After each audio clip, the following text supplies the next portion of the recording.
छत्तीसगढ़ शासन के बजट से नाराज आंगनबाड़ी कार्यकर्ता और सहायिकाएं अब खुलकर मैदान में उतर आई है।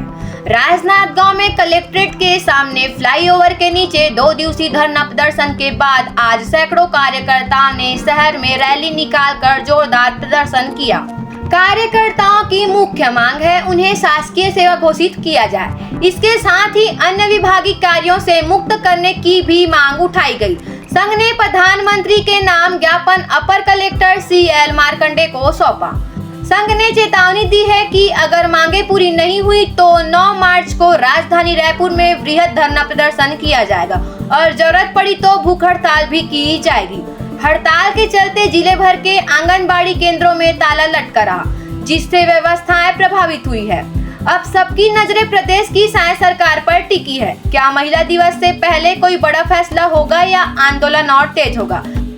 हाँ बिल्कुल, हम लोग का ये 2 दिवसीय हड़ताल था, क्योंकि हम लोग ये हड़ताल इसलिए की कि सरकार हमारे लिए कुछ सोच नहीं रही है। हम लोग को बजट में बहुत उम्मीद था कि बजट में सरकार हमारे लिए कुछ करेगी, लेकिन बजट में हमारे लिए कुछ भी नहीं हुआ। 2 बजट निकल चुका है और हम सब बहन निराश हो गए। तो एक बार फिर हमें यहाँ पे हड़ताल में उतरना पड़ा और कल हमने हड़ताल के जरिए, ज्ञापन के जरिए और अपने उसके जरिए बहुत से कामों को किया। लेकिन आज हमने यहाँ पे सब बहन एक होकर, कार्यकर्ता और सहायिका बहन रैली के माध्यम से सरकार को दिखाया कि हमारी जनसंख्या क्या है, हमारी मांगे क्या है।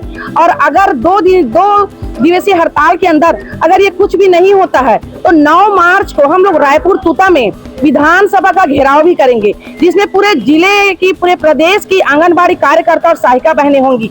अगर उसके बाद भी कुछ नहीं होता है तो आगे हमारी रणनीति बन रही है, जिसमें कि हम पूरे प्रांत के और पूरे छत्तीसगढ़ के लोग, कार्यकर्ता और सहायिका बहनें अपने आंदोलन को बहुत बड़ा उग्र रूप देने वाले हैं। और ये अनिश्चितकालीन कब तक चलेगा इसके बारे में अभी कुछ हम कह नहीं सकते हैं। ज्ञापन भी आज हमने कलेक्टर सर को, हमने जितने यहाँ पे थे अपने संगठन वाले, पूरे संगठन वाले एक हो गए, हमने कलेक्टर सर को अभी ज्ञापन सौंप के आया है। गीता ठाकुर, राजनांदगांव जिलाध्यक्ष। करके आपने 2 दिवसीय हड़ताल की जी, जैसा कि आप देख रहे हैं, आज और कल 26 और 27 को हमारे पूरे प्रदेश स्तरीय धरना प्रदर्शन 1 लाख से अधिक हमारी जितनी आंगनबाड़ी कार्यकर्ता सहायिका बहनें हैं वो रोड पर उतरी हुई है। हमारी 3 सूत्री मांग कि पहला हमको शासकीय कर्मचारी किया जाए, और दूसरी मांग है कि न्यूनतम वेतन दर वो हमको तत्काल दिया जाए, और उसके बाद हमारी तीसरी मांग है कि पेंशन ग्रेजुएटी दी जाए। इन तीनों मांगों के लिए पूरे प्रदेश भर में आंगनबाड़ी कार्यकर्ता आज आंदोलन में उतरी हुई है। जी, कर्मचारी प्रदर्शन के माध्यम से मोदी की गारंटी की मांग पूरी करने के लिए हड़ताल किए थे। संघ से अलग होकर के एकीकरण, अलग मांग करना, ये कहाँ तक न्याय है?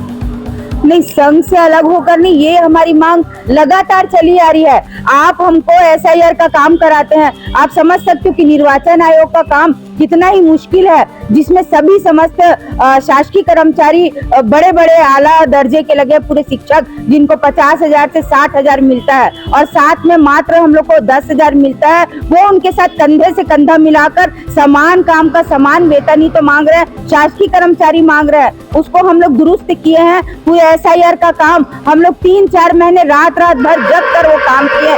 तो क्या सरकार को कान में जू नहीं चल रही है कि ये गरीब परिवार की महिला, आप समझ सकते हो कि विधवा परित्यक्ता, आंगनबाड़ी में कौन रहता है? विधवा परित्यक्ता और गरीब परिवार की महिला जो शासन का समस्त योजनाओं को भली भांति पूरे ढंग से उसको मतलब निष्ठा पूर्वक निभाती हैं और उसको ईमानदारी से करती है, ऐसी कार्यकर्ताओं को आप पीछे छोड़ देते हो। आप समझ जाइए कि 1 महीने में 70 लाख फॉर्म कौन भर सकता है? ये वही महिलाएं हैं जो आज रोड पर उतरी हैं और ये शासन को बैठाई है गद्दी पर 1 महीने में 70 लाख महतारी वंदन का फॉर्म भर के, और इन्हीं महिलाओं को आप पीछे धकेल दे रहे हैं और कहीं ना कहीं दबा दे रहे हैं। और उनके मानदेय को सुनना तो दूर की बात है, हमारे लिए 2018 के बाद केंद्र सरकार भी हमारी मांगों को पूरा नहीं कर रहा है, न सुन नहीं रहा है, न मानदेय में बढ़ोतरी नहीं कर रहा है। 2018 को आपको बता दूं कि जब हम लोग ऐसे ही लगातार संघर्ष में थे तो उन्होंने प्रेस कॉन्फ्रेंस के जरिए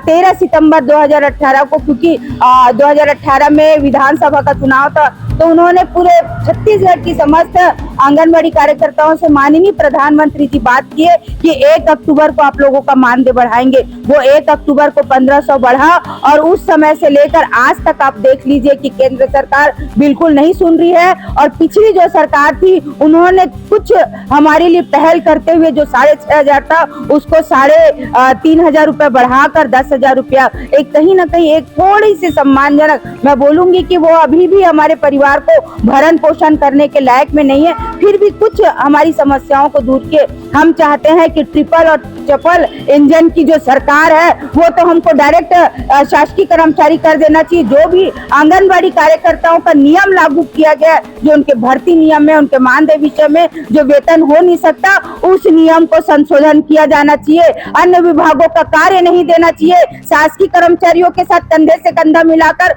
उन काम को भी नहीं देना चाहिए जब आप उनको शासकीय।